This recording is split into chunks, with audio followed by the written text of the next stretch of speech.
Okay, good evening, everyone. Thank you so much for joining us for another Thursday night program with the Adams County Historical Society. My name is Abby Huffman. I'm Director of Programs here for ACHS. And I really want to thank you all so much for supporting us and tuning into these videos every Thursday night. Something to look forward to Thursday nights at 7 p.m. And you're really helping us to continue to preserve these stories of the county and tell these great stories that a lot of them have been lost over the years. We have another great one for you tonight. One thing I will mention, we do have our new museum, and here soon I'm hoping to have these programs in person. So look forward to 2023, a robust calendar of actual events. And if you do like our video, please like, subscribe, share. The more shares you get, we get, the more you support us with our mission at Adams County Historical Society. So I would like to officially welcome our speaker for tonight. Y'all might remember Ron Kirkwood, who came and did a talk for us a couple months ago on the Spangler Farm. And it went over so well, I asked him to come back and build on that program. I think tonight he's going to be touching on the ladies, which is a perspective not often thought about. So Ron, I'm going to turn it over to you if you'll just kind of give us a little intro, and we look forward to your program. Thank you so much for having me back, Abby. When I spoke to this group in the spring, I outlined everything that happened at the George Spangler Farm during and after the Battle of Gettysburg, such as the hospitals and the farm's military importance. But tonight I will focus on the important role of the women at the 11th Corps Hospital at Spangler. Women were crucial to saving lives all over Gettysburg during and after the battle. So when I describe what happened at Spangler, I'm also describing the major role that women played all around town. So let's get going. I found out about Rebecca Lane Pennypacker Price a year into researching my book on the farm, when a gentleman came up to me after taking one of my group tours there. He told me about his great aunt who worked as a nurse at the 11th Corps Hospital at the Spangler Farm. And I had never heard of Mrs. Price. So we sat down on a bench under that shade tree in the front yard, the Spangler Farm in that top left photo. And that's where George Rapp of Phoenixville, Pennsylvania, introduced me to someone who would not only become one of the most important people in my book, but also the one and only 11th Corps hospital worker or patient to be the subject of 2 chapters in the book.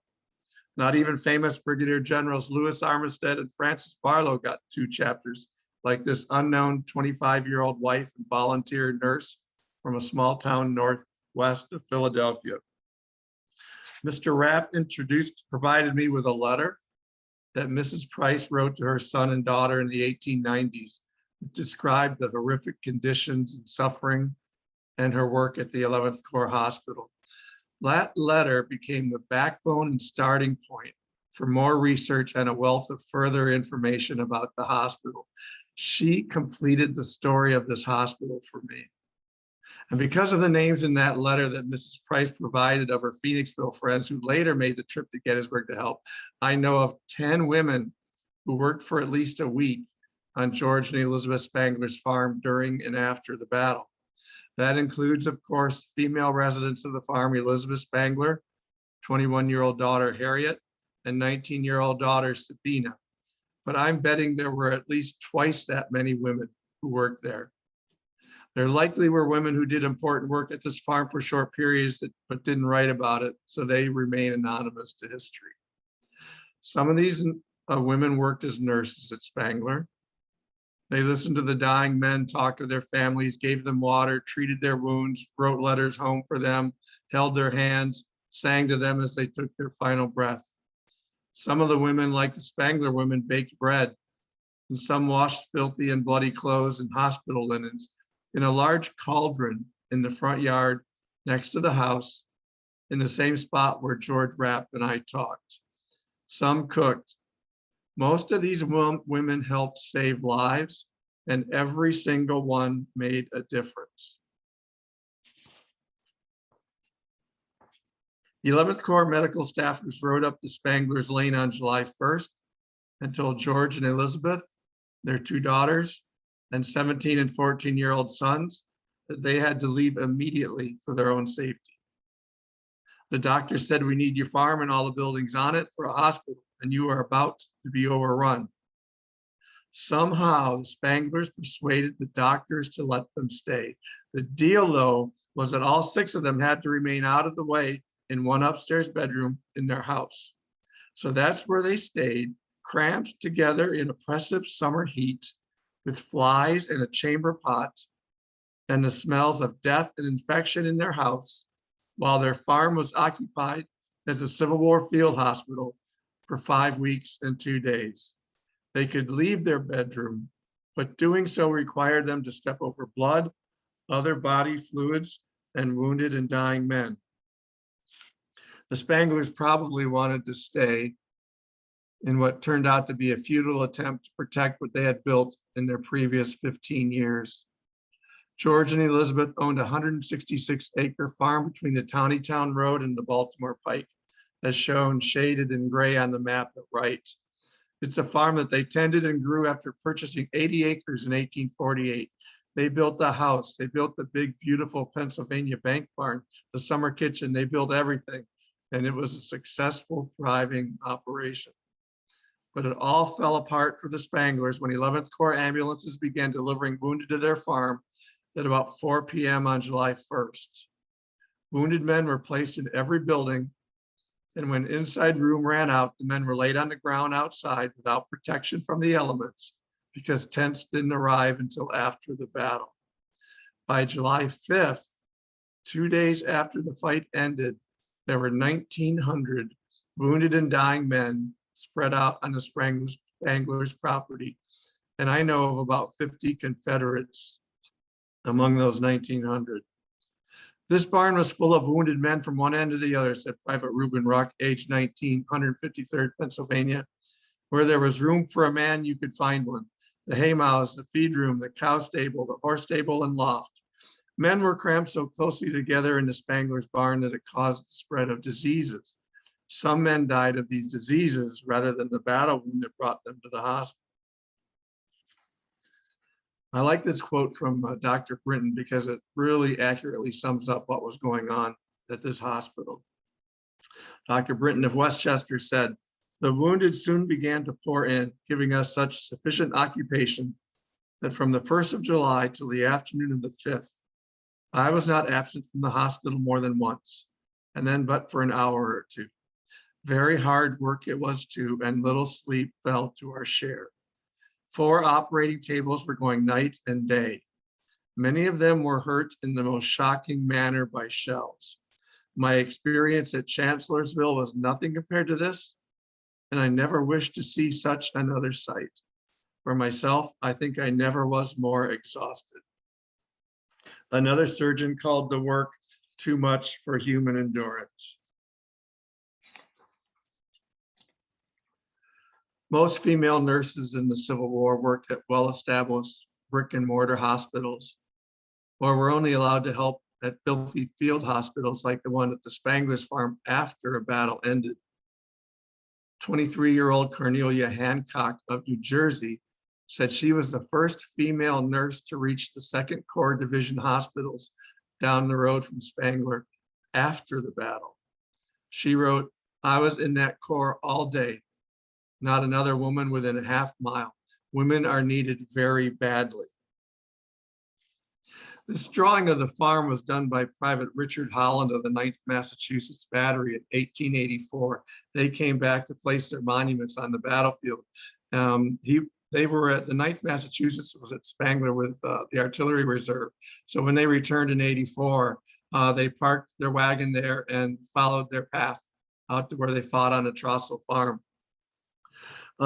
By far and without a doubt and without comparison, Rebecca Lane Pennypacker Price and Marilla Hovey were the 2 most important and most involved nurses at Spangler and spent the most time there. Mrs. Hovey was in her 40s when she arrived at Spangler on July 1st, several days before Cornelia Hancock and other nurses reached hospitals. Sadly, though, no photos of Mrs. Hovey are known to exist today.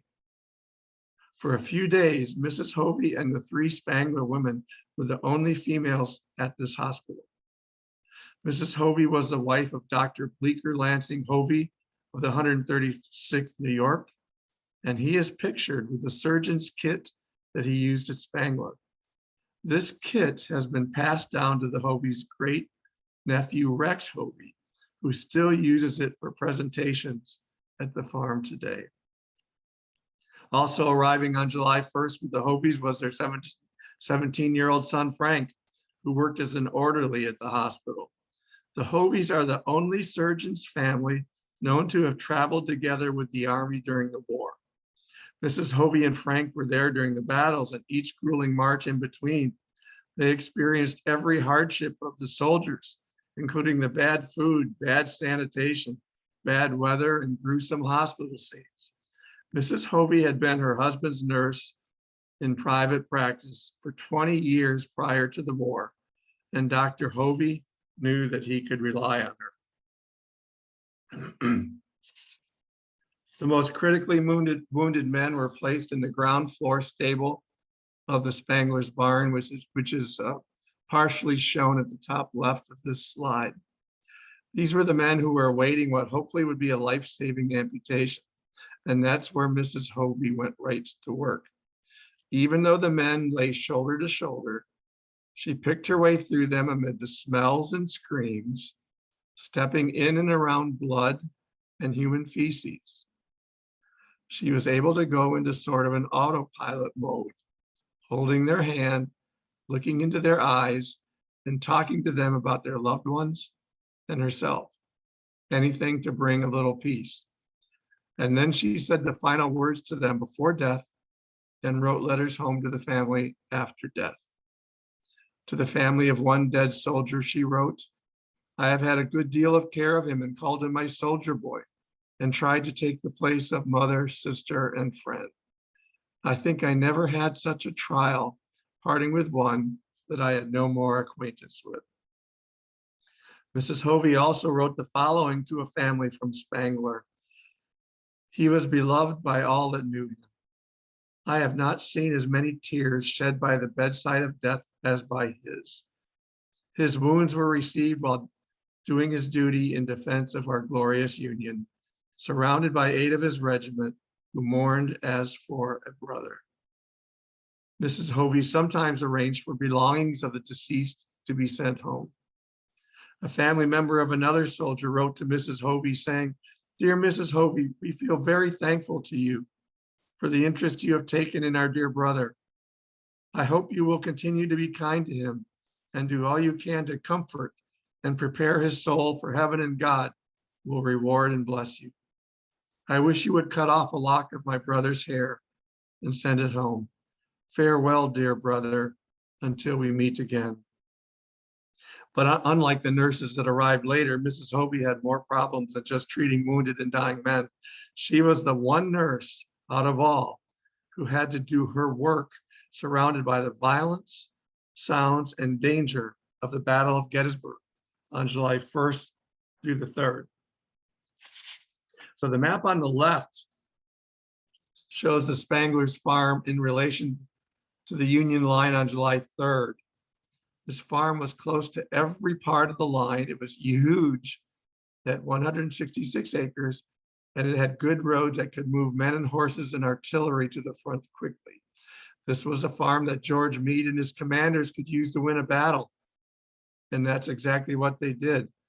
Mrs. Hovey and the rest of the 11th Corps medical staff worked in and around the barn and house and other buildings around the number 10 shown on the top right map. And you can see how crowded it was around them. The photo at the bottom right shows one artillery battery. That's how many men, horses, and wagons were required to move and operate 6 cannons. There were 19 of these batteries as part of the artillery reserve that arrived at Spangler on July 2nd and filled up and overflowed the Spangler's fields with 106 cannons, 2,300 men, and 2,300 horses. They are shown around number 9 on the map. Artillery reserve cannons were rushed from Spangler to every part of the line on July 2nd and 3rd to help plug holes, and they were a difference maker in the Union victory at Gettysburg. 6 of the 7 Army of the Potomac Infantry Corps at Gettysburg were placed on or passed through the Spangler's farm at some point during the battle. If a doctor or Mrs. Hovey could have taken a 10-minute break and stood in the middle of the Spangler's farm where that blue circle is at 5 p.m. on July 2nd, they would have been constantly turning their heads to watch infantry, artillery, and ambulances rush past, most going to the front, but some retreating through the farm like many men of Dan Sickles' 3rd Corps did. All of this going on as Confederate artillery overshots pelted the property. Mrs. Hovey and the doctors undoubtedly heard and felt all of it and were trying to stay alive themselves while trying to save lives. So the Hoveys worked at the 11th Corps Hospital the entire 5 weeks it was open before going home to New York for a 3-week break to recover. While home in Dansville, the town's newspaper wrote of her, Mrs. Hovey has spent the greater portion of her time in the hospitals, and we hear much of the good she has accomplished among the sick and wounded. She is eminently fitted for such duties, and it is to be regretted that we have not many like her. Marilla Hovey received no pay for her years of tireless, tender, and sympathetic service at Spangler and other Civil War hospitals.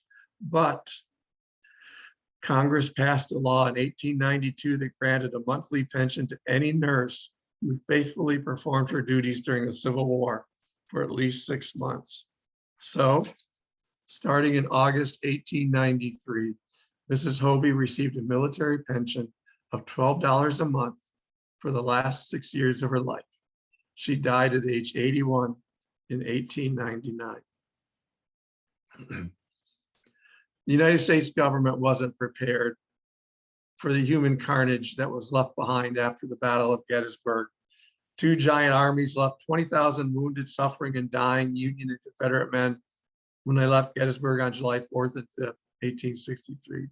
There weren't enough tents, wasn't enough food, not enough people to prepare what little food they had, not enough surgeons or nurses because most of the surgeons left town with the armies because they were expecting another battle soon south of the Mason-Dixon line. Not enough hospital clothing, not enough bedpans, not enough shovels to dig graves and latrines, not enough beds or inside space. So as a result, men lay outside in the mud and in the bugs. Corporal William R. Kiefer, a hospital steward from the 153rd Pennsylvania, said of July 4th and 5th at Spangler, hundreds were lying with but feeble, or in most cases with no shelter, exposed to a cold, incessant rain against the sides of the barn and in an orchard adjoining the sheds. Their moans were heard in every direction, and with a lantern I moved about from one to another during the long hours of the night. I searched in vain for blankets to cover the suffering and the dying. And then the civilians stepped in, especially the women from Gettysburg, from Pennsylvania, from all over the North. Rebecca Lane Pennypacker Price, who went by Becky, and a Mrs. Spear from Phoenixville, got to the Spangler farm a week or so after the battle. Mrs. Price and Mrs. Spear were part of a wave of private sector help that arrived in Gettysburg after the battle, including the Christian Commission, Sanitary Commission, state relief agencies, women's community relief agencies, church groups, families, nuns, and individual volunteers. Female Gettysburg residents also were heavily involved, and many had their homes overrun and ruined as hospitals. The recovery from the Battle of Gettysburg wasn't primarily a government operation. This recovery was powered by the private sector. Mrs. Price helped form the Ladies Union Relief Society of Phoenixville, and she represented both that group and the Christian Commission at Gettysburg. When the Phoenixville group grew to more than 100 ladies, Mrs. Price's husband, Edwin, donated space in his downtown store for meetings and the gathering of supplies. The group made and purchased clothing for local soldiers and sent them off with Bibles and other goods. By 1863, the Phoenixville ladies had donated more than 1.5 tons of supplies and food for the Army's sick and wounded.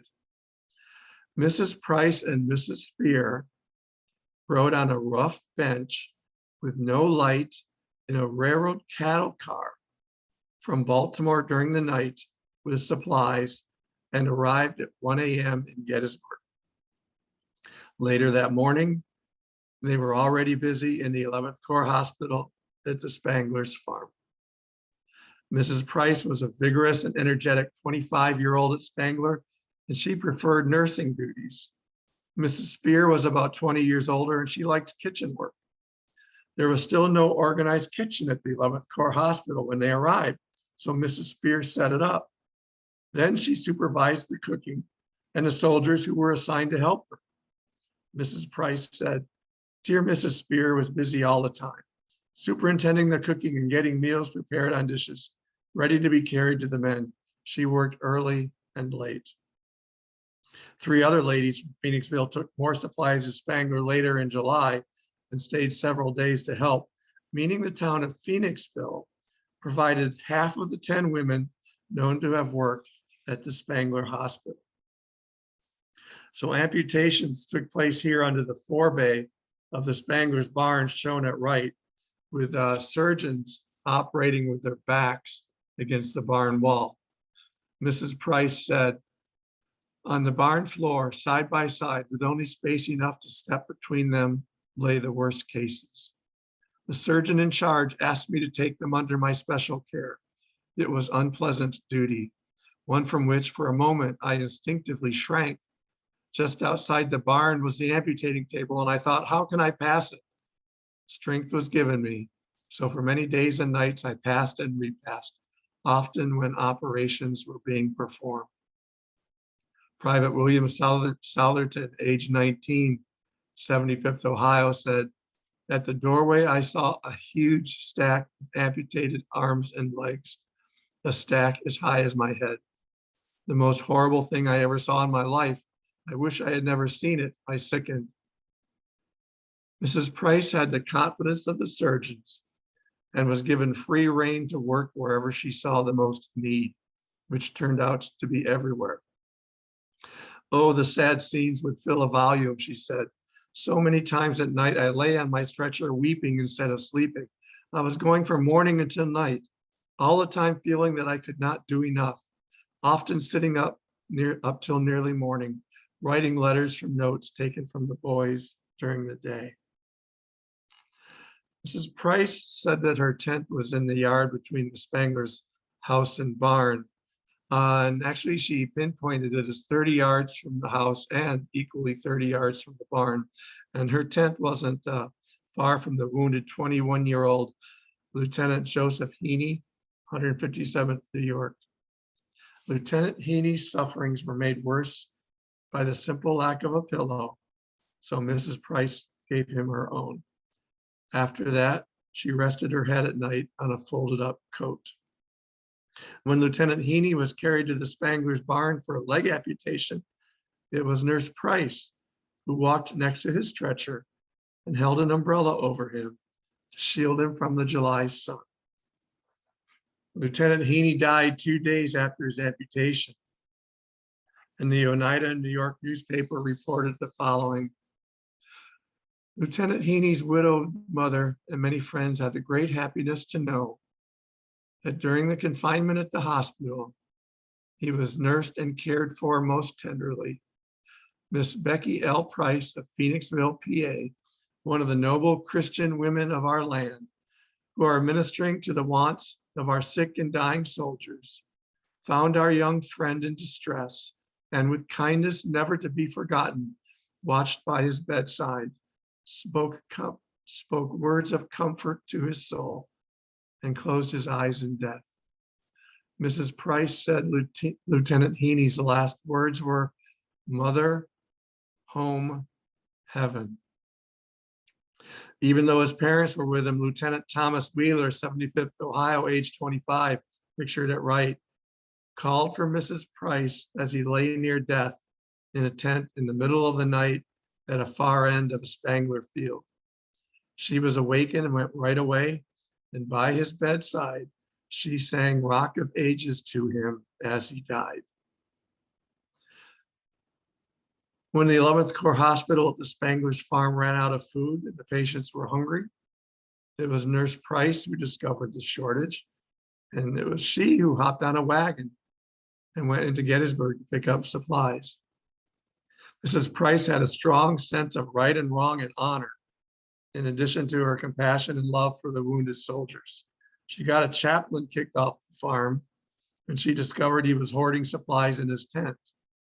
She suspected a female visitor who lingered with Confederate wounded of being a spy, so she reported her, and this visitor also was kicked off the farm. Mrs. Price said the Confederate wounded received equal treatment, though she admitted giving them the smallest oranges and apples. Captain Augustus Vinyos, 107th Ohio, carried Mrs. Price's photo for 40 years after the war. Vinyos was wounded on July 1st on what is now Barlow Knoll, north of Gettysburg. Gangrene developed and his right arm was amputated above the elbow at Spangler. Mrs. Price nursed him from near death until he was well enough to take a train home to Canton, Ohio. He went on to marry in 1866, have 9 children, many grandchildren, while amassing substantial wealth as a businessman. He was a pallbearer at the funeral of close friend, President William McKinley. Vinyos often showed Mrs. Price's photo to fellow ex-soldiers at national encampments in an attempt to find her and thank, but always without luck. Then out of the blue, he received a letter in 1906. Dear sir, do you remember the tall nurse at Gettysburg who furnished you with clothing so that you could go home? She had found him. Vinyos replied that he looked forward to seeing her with great pleasure, and their Spangler reunion took place in 1906 in New York, 43 years after they met at George and Elizabeth's farm. I love this photo. It's of the National Association of Army Nurses of the Civil War at the Grand Army of the Republic encampment at Rochester, New York in 1911. Each of these ladies were nurses, matrons. Each of them saved lives. They played a role in saving lives. These women saw horrors. Mrs. Price is circled here in this 1911 photo with those nurses. She was one of about 20,000 women who worked in Civil War hospitals. Most were hired by the armies and, like I said earlier, served in the big general hospitals of brick and mortar in larger cities. These nurses, cooks, matrons, etc. were paid, but those at field hospitals such as Mrs. Hovey and Mrs. Price at Spangler were unpaid volunteers. And like Mrs. Hovey, Mrs. Price finally received a monthly $12 pension starting in the 1890s. Civil War nurse Mary A. Gardner Holland said of Mrs. Price and her fellow nurses, "How the eyes of the old veteran fill with tears when at our campfires, some old lady is introduced and the presiding officer says, 'Boys, she was an Army nurse.' For a moment, the distinguished officers present are forgotten, and they gather around the dear old lady, eager to grasp her hand and say some kind and loving word in appreciation of her services." Mrs. Price died in 1919 at age 81. Louis Armistead died July 5th in the summer kitchen at Spangler, a separate building shown to the right of the Spangler's house in this photo. They used the summer kitchen for cooking, baking, canning, and other household chores to keep the heat out of the house. Armistead was wrapped in a blanket and buried in the Spangler's orchard in a coffin made of wood from their land. Army of the Potomac Captain Frederick Stowe, the son of nationally known anti-slavery author Harriet Beecher Stowe of Uncle Tom's Cabin fame, was Armistead's roommate in that summer kitchen, which was reserved for VIPs. Stowe survived and was transferred from Spangler to New York City in mid-July. So with Armistead and Spangler gone, the summer kitchen became available again. So the Spanglers began using their oven to bake bread for the hospital. In addition, women from Gettysburg and Adams County were consistent visitors and donors at Spangler, said one nurse. The Gettysburg women were kind and faithful to the wounded and their friends, and the town was full to overflowing of both. Sarah Broadhead is quoted in my book and is one of the countless Gettysburg women who helped in field hospitals after the battle, working at the Lutheran Theological Seminary and treating many 11th Corps men there. She said, "I assisted in feeding some of the severely wounded when I perceived that they suffered on account of not having their wounds dressed. I did not know whether I could render any assistance in that way, but I thought I would try. Stooping over him, I asked for his wound, and he pointed to his leg. Such a horrible sight I had never seen and hoped to never see again. His leg was all covered with worms."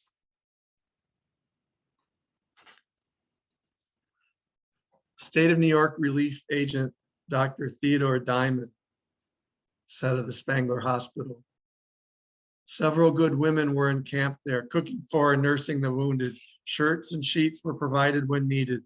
Food of good kind and variety and well prepared was furnished." Of July 7th, Spangler Hospital steward William Kiefer said, "A number of citizens came with eatables." Of July 8th, wounded Private Henry D. Locke, 157th New York, said, "The ladies bring us provisions of all kinds, and they seem to be very kind to us, and well they might." Of July 9th, hospital steward Kiefer said, "Many citizens to see us today." And Nurse Price said, "How gladly we welcomed the farmers and others who came with their wagons filled with supplies. Sometimes the ladies brought food already prepared." I spent 2 days up in Hartford, Connecticut, researching Private James R. Middlebrook of the 17th Connecticut. And I used some of that work in the first book, and I'm going to use more of it in the second book I'm working on the farm. He was a hospital worker at Spangler, and he said, "There are a number of ladies here every day, and one who belongs to some regiment who wears a soldier's uniform throughout. One lady was here with the American costume on yesterday." Volunteer female nurses worked at every Army of the Potomac Corps and Division hospital after the Battle of Gettysburg. Helen Harris of the Ladies' Aid Society of Philadelphia was at the Second Corps hospitals at the Jacob Schwartz farm just down the road from Spangler. She wrote on July 10th, "Since Saturday the 4th, I have been on this field of blood, seeing suffering of the most fearful character. Every hour brought to my view my own boys, maimed and mutilated, whose joyful greetings almost break my heart. Am full of work and sorrow. The appearance of things here beggars all description. Our dead lie unburied and our wounded neglected. God pity us."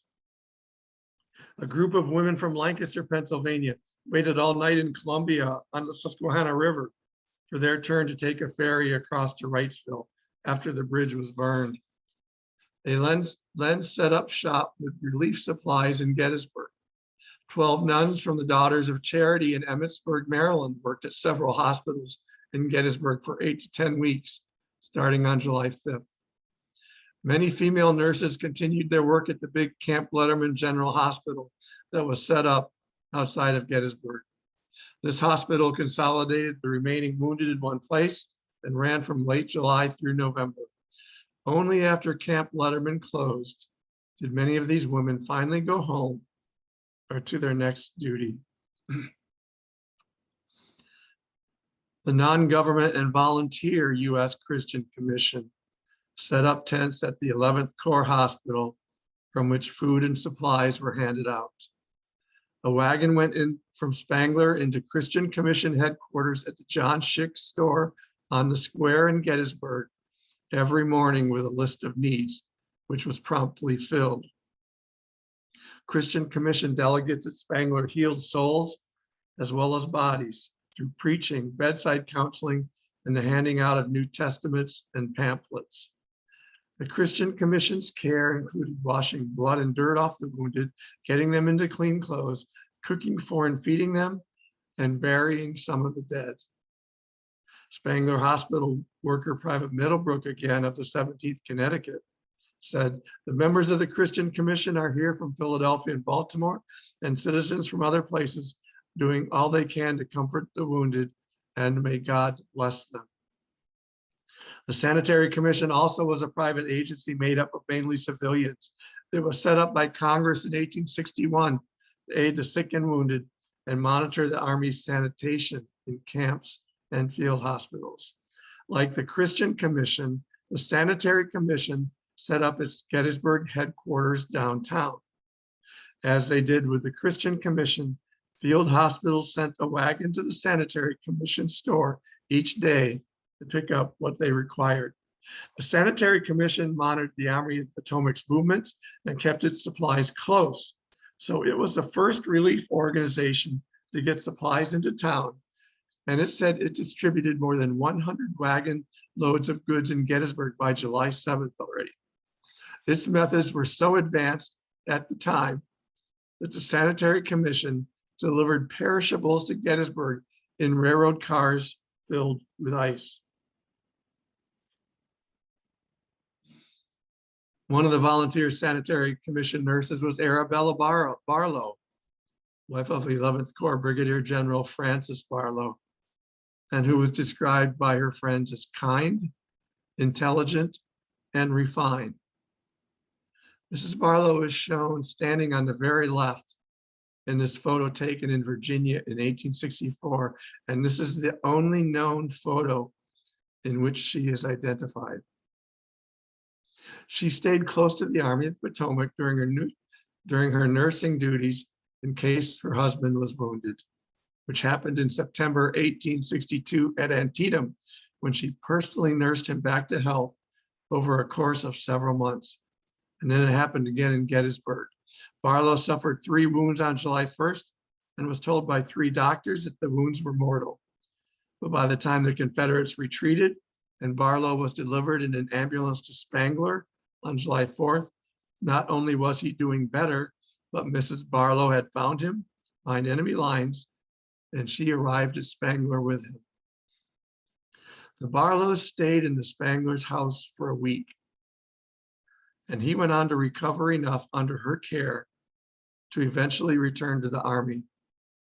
Arabella then returned to nursing for the Sanitary Commission, but her work and her exposure to diseases at Civil War hospitals exhausted and weakened her.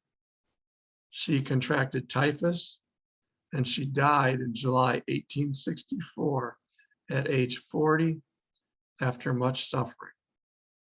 Mrs. Barlow sacrificed so much during the Civil War. Her husband left for war the day after their wedding in 1861, so she did not know a marriage with her husband at home or know a marriage without war. She never had children, and she died because she contracted a disease while trying to help and save others as a volunteer Civil War nurse.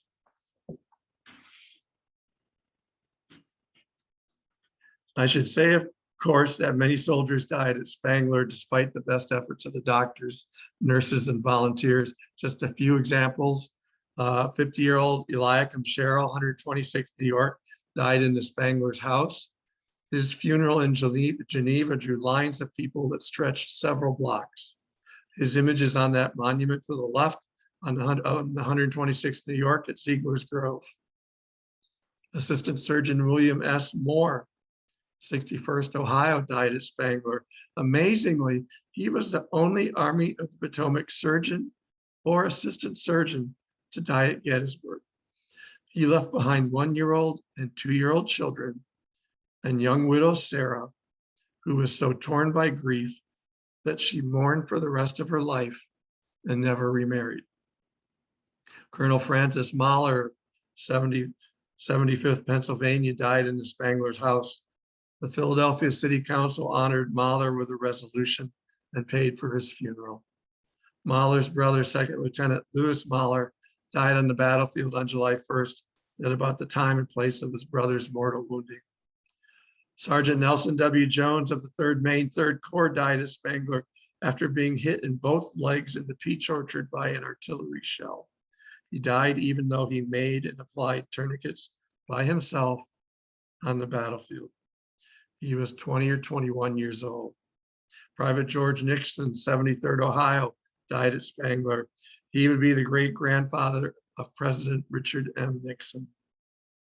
George Nixon was 40 years old when he entered the Army as a poor man living and working on a rented farm.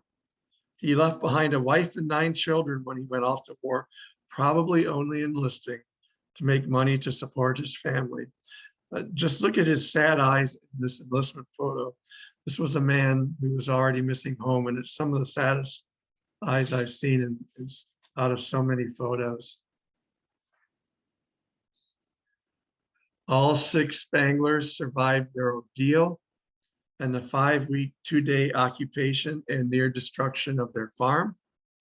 And they lived long, productive lives and were leaders in the community, schools, and church.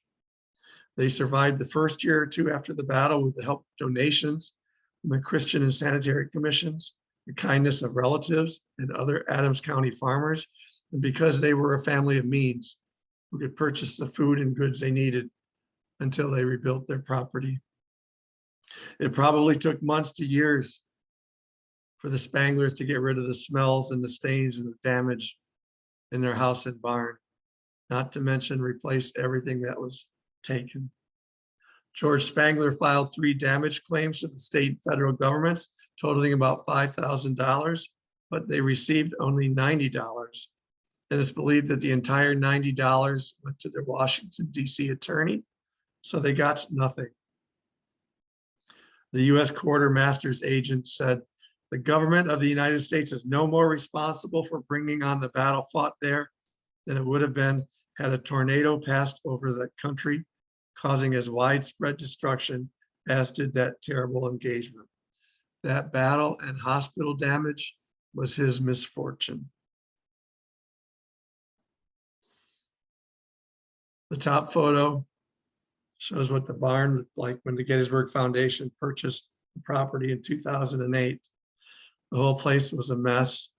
The foundation did a complete rebuild to historic detail since then, and now opens the farm to visitors and offers programs and tours Fridays, Saturdays, and Sundays in June, July, early August. Please note that if you visit, that most of the wood in the stable of that rebuilt barn on the first floor, 90% of the wood, in fact, was there in 1863 and is the same wood that Mrs. Hovey and Mrs. Price worked next to. 50% of the wood on the top floor of the barn is original. One final slide. Connecticut governor and member of the 17th Connecticut Infantry, Phineas C. Lounsbury, said the following in an address. On that field, the world saw a type of that noble, devoted, patriotic womanhood that in the homes of the North, in the hospitals and camps of the Army, was an inspiration and cheer, an angel of comfort. All honor to the noble women whose hands and hearts and prayers were ever with freedom's army. Civil War patients and nurses never forgot one another. Mrs. Price told ex-Civil War soldiers in a speech at an encampment in 1915, 4 years before she died, that our labors for you are now over, but we still hold you in our hearts. I'm personally grateful that thanks to Mrs. Price's great nephew, George Rapp, walking up to me in that Spangler's yard on that hot summer day in 2017, that part of her legacy lives on in her very own words in my book. Because of that, she continues to educate and make a difference all these generations later, and she will do so for many generations to come. Now, of the 1,900 wounded men who were treated at Spangler, only about 140 died and were buried there. Some men died after being transferred from Spangler, but 140 is still remarkably low, with full credit going to Civil War medicine and the dedicated surgeons and nurses. The vast majority of patients at the Spangler 11th Corps Hospital survived thanks in part to selfless, caring, giving, and sacrificial women like Marilla Hovey, Arabella Barlow, the 3 Spangler women, Rebecca Lane Pennypacker Price, and others, many others from Phoenixville and elsewhere. The difference that they made was real, and many soldiers returned home to their families and had full lives because of the efforts of these women. Abby and Adams County, thank you for much for having me back. I appreciate it greatly. Thank you, Ron. We appreciate that so much. I know I definitely learned a lot about, I've heard you mention some of those ladies before, but it was great to kind of go into detail and think about what it was like to actually be there. Not from a soldier standpoint, they didn't necessarily sign up for that, but they were there to give care. And thank you so much for your insight and your, I love hearing your passion about the farm, and it just spilled out on your programs. Oh, good. Thank you, Abby. It deserves it. So important. And I want to thank everyone for watching tonight. Look forward to next week for another program. We're going to have another great speaker. And list your comments below if you have any questions. And then between Ron and I, will go through and get some answers for you here in a little bit. So thank you all so very much for joining, and we'll see you next week. Thank you.